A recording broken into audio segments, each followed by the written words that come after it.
So welcome to week 7 of classroom assessment. I hope that you had a chance to take your exam and submit your assessment portfolio. I will have those graded sometime this week and back to you. I hope that your portfolio is something that you'll be able to keep and use for when you're teaching one day, just to have some examples of different types of assessments.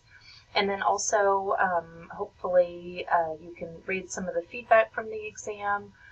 I will be posting feedback, and I'll do my best to get that to post to you. But if you don't receive it when you get your grade, then just let me know, and I'm happy to give feedback. The next exam is going to be over all of the new content, so it's not cumulative. But, of course, I want you to make sure that you understand the concepts before we move on to the next chapter. So this week in Chapter 7, all that we have is a discussion. So we're kind of jumping back to Chapter 3. So Chapters 3, 4, and 5 cover reliability, validity, and then fairness. And I chose to do them in this order because I think it's going to make more sense. This is the first semester I've done this. But go ahead and be sure to watch the video, and these are the notes that go along with it. So this week we're having a discussion over reliability. And so you can read the instructions here.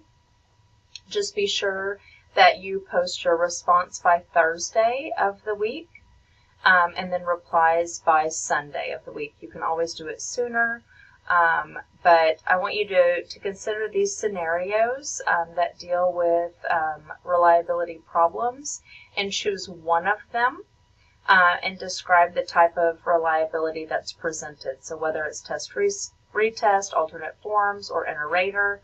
And so just choose one of them, describe what type it is, and then kind of support why you feel that it's that type from the book. So some of you lost points last time because you might not have provided textual evidence. I don't necessarily need quotes from the book, but just to summarize, that type and why it is that type, would be helpful. So if you didn't do well on the last discussion, just go back and look at the comments that I posted with your discussion, and that should help you.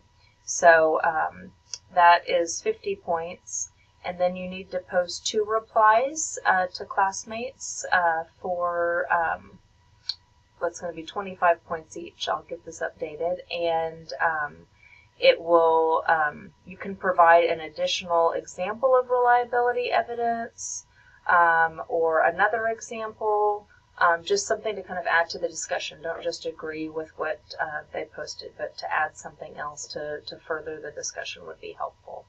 So if you have questions, post them in the course questions guide, and I look forward to reading what you write this week. Thanks.